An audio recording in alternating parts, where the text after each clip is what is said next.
Hello. Hello मेरे प्यारे प्यारे दोस्तों, मेरे प्यारे प्यारे विद्यार्थियों, है ना। इस वीडियो में हम ज्योमेट्री से संबंधित कुछ बातें करना चाहते हैं।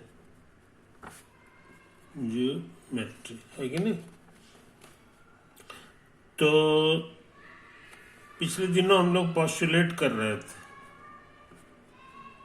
पॉस्टुलेट्स कर रहे थे, और हम लोग कह दिए थे कि ये कुल मिला के 5 पॉस्टुलेट्स इसमें होते हैं। हाथ में 5 उंगलियां होती हैं, है कि नहीं।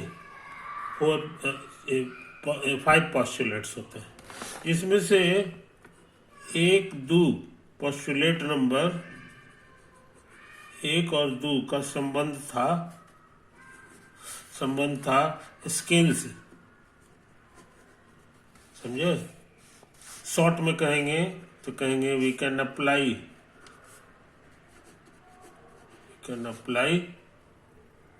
स्केल। कंस्ट्रक्शन में हम लोग स्केल का इस्तेमाल कर सकते हैं, है ना। पहला वाला में था कि 2 पॉइंट रहेगा तो हम यहाँ बीच से स्केल की मदद से खींच सकते हैं एक लाइन सेगमेंट। और दूसरा था कि पहले से अगर हमको लाइन सेगमेंट दिया हुआ है तो हम इसको लंबा भी कर सकते हैं, इधर और इधर, है कि नहीं।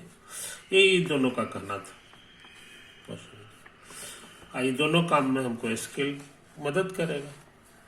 पॉस्टुलेट 3 क्या था, याद करो। पॉस्टुलेट 3 था, शॉर्ट में उसको कहेंगे वी कैन अप्लाई कंपास। आई बात समझे।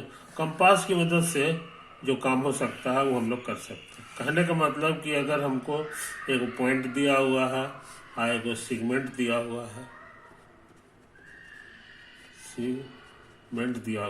तो इसी साइज को रेडियस बना के हम लोग एक सर्किल खींच सकते हैं,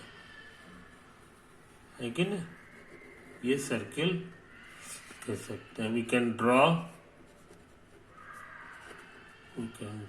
सर्किल। जाहिर है सर्किल खींचने के लिए हमको कंपास की जरूरत पड़ेगी, है कि नहीं। तो ये पॉस्टुलेट 3 था।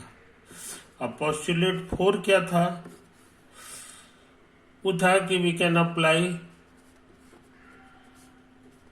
Apply scale and compass.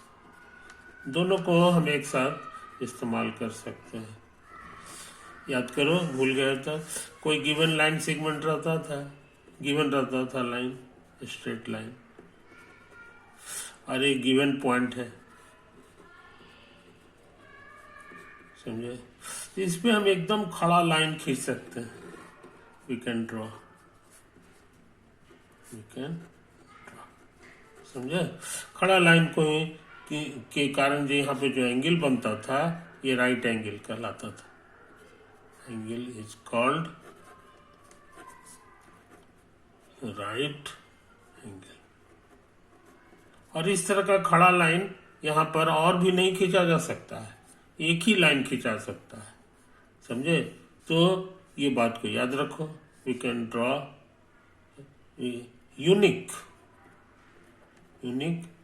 Unique माने इकलौता लाइन, समझे कि नहीं। इस तरह के लाइन को कुछ लोग परपेंडिकुलर लाइन भी कहते हैं। परपेंडिकुलर लाइन, समझे। ये हमारा 4 था। और एक और बचा हुआ है पॉस्टुलेट 5, है कि नहीं। पॉस्टुलेट 5 हम सोचते हैं कि इसको अभी नहीं बताएं। इसका कारण यह है कि हम जो काम आगे करने जा रहे हैं उसमें पॉस्टुलेट 1, 2, 3, 4 का खूब इस्तेमाल होगा, लेकिन 5 का इस्तेमाल जो है ना वो काफी दिन बाद होगा, समझे कि नहीं। कुछ दिन बाद होगा, तो कुछ दिन जब बाद उसका इस्तेमाल करने का समय आएगा तो पता चला ये भूल गए कि क्या तो था। आई बात समझ में। तो यही तो गड़बड़ी है। इसीलिए जो है ना हम इसको अभी पोस्टुलेट 5 को पोस्टपोन रख रहे हैं। पोस्टपोन होने अभी थोड़ी दिन के लिए स्थगित है। जब इसका समय आ जाएगा इसका इस्तेमाल करेगा तब उसी समय फिर इसी तरह से समझा देंगे, आई बात समझ में?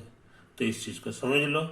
तो ज्योमेट्री का हम लोग क ख कर चुके हैं, क ख कर चुके हैं। ये इतना सा बात हम लोग चारों जो पोस्टुलेट है, पांचवा भी छोड़ दो, जितना पोस्टुलेट बताएं इसका निचोड़ इतना ही है कि हम लोग अपने ज्योमेट्रिकल काम के लिए दो यंत्र का इस्तेमाल कर सकते हैं। अब वो दो यंत्र है स्केल और कंपास, समझे कि नहीं? दोनों तुम देखे हो, स्केल हमारा ये है और कंपास हमारा ये है। तो सारा काम हम लोग इससे कर सकते हैं।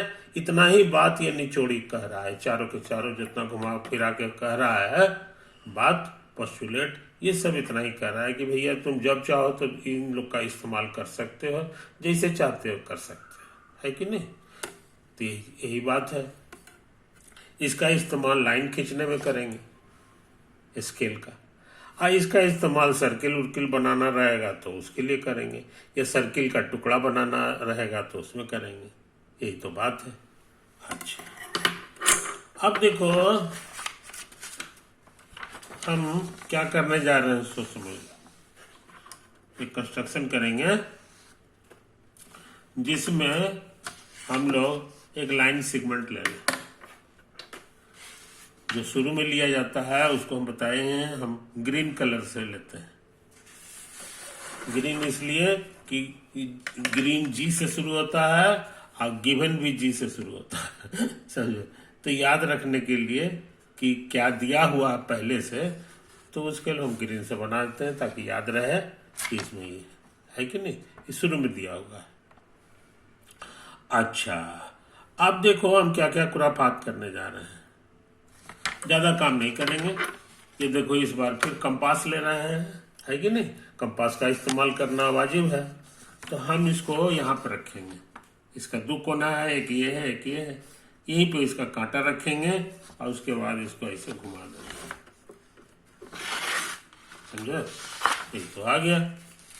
यही काम दोबारा करेंगे यहाँ से, इस कोना से भी इसको ऐसे घुमाएंगे। तो दोनों सर्किल जो खींचे हैं इससे हमको एक नया पॉइंट मिल गया। क्या मिल गया? एक पॉइंट मिल गया। समझे? कोई दिक्कत नहीं।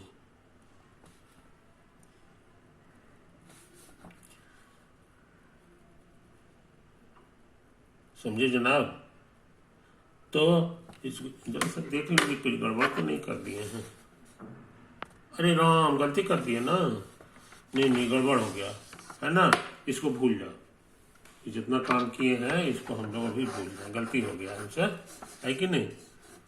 तो फिर से वही सब काम करें, फिर से वही सब काम करें।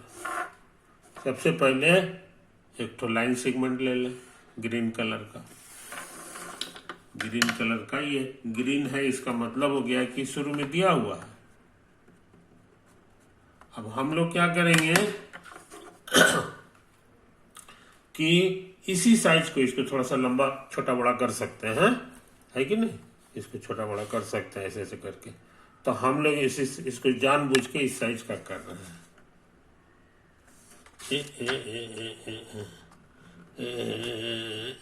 आ गया, समझे? इसी साइज का हम इसको बना लिए। बनाने के बाद जो है इसको हम ऐसे घुमा दिए। अब फिर से कांटा जो है सोचते हैं यहाँ पे रख दें। अब फिर से घुमाने का काम करें। इस बार घुमाओगे तो ऐसे आएगा, है कि नहीं? तो ये दोनों काम जो हम किए हैं ये कंपास की मदद से किए हैं। एक बार यहाँ से यहाँ पे कांटा रखे और घुमा दिए, एक बार यहाँ पे कांटा रखे और घुमा दिए। और ये जो साइज रखे हैं, रेडियस रखे हैं, ये गिवन लाइन के साइज के बराबर रखे हैं। समझ गए? कोई दिक्कत? ऐसा करने से हमको एक पॉइंट मिल गया। ऐसा करने से ये एक पॉइंट मिल गया। ये दोनों सर्किल पर है, इस पर भी है और इस पर भी है। इस पर होने से क्या होगा तो समझ लो कि अगर हम यहां से यहां इसको मिला दें, स्केल का इस्तेमाल हम कर सकते हैं, तो हम सोचते हैं कि स्केल का इस्तेमाल कर दें। समझे? ये हमारा पोस्टुलेट 1 के अनुसार वाजिब भी है। अच्छा, और उसी तरह से इसको यहाँ से यहाँ मिला दें, या इसको अभी बाद में मिलाएंगे। ये जो गिवन लाइन है इसका लंबाई कुछ होगा, तो इसके लंबाई को आसानी के लिए ए माने। क्या माना, समझे? और ये जो सर्किल था हमारा, ये जो सर्किल है इसका सेंटर मेरा यही था। इसको ए कह दें, इसको बी कह दें। इस सर्किल का मेरा सेंटर बी है, और रेडियस हमारा इतना लंबा है जो इसी के बराबर था, इसी को नाप के घुमाए थे, तो रेडियस इसका ए है। इसका साइज ए है तो इसका भी साइज ए होगा, है कि नहीं? कोई दिक्कत?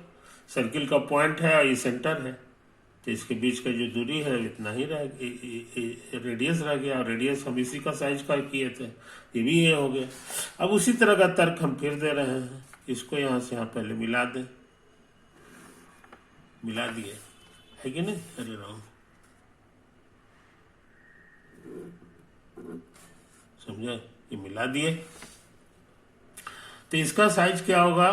तो ये जो सर्किल हम खींचे थे इसका सेंटर मेरा ए था, दो सर्किल खींचे थे, सेंटर ए है और रेडियस इसका इसी यही वाला साइज के नाप के घुमाए थे, तो ये रेडियस ए हो गया, समझे?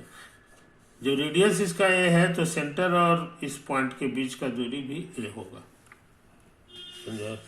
तो इतना मेहनत करके हम लोग क्या पता लगाए? इस नया पॉइंट का नाम सी दे दो, सी दे दो। तो हम लोग एक ट्रायंगल बना दिए A B C. Here we have constructed a triangle. Triangle का नाम दे देंगे ए बी सी, समझे? कोई दिक्कत?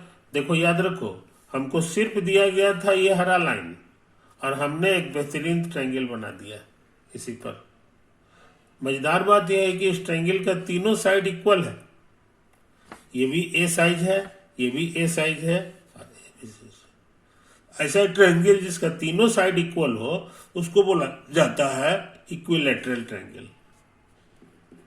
Here ABC is an equilateral triangle। तो समझे जनाब? तो यही कमाल किए हैं, ये यूक्लिड का पहला प्रोपोजिशन यही है, प्रोपोजिशन यही है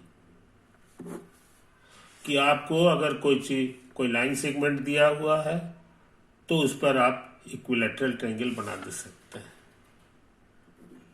on A given line segment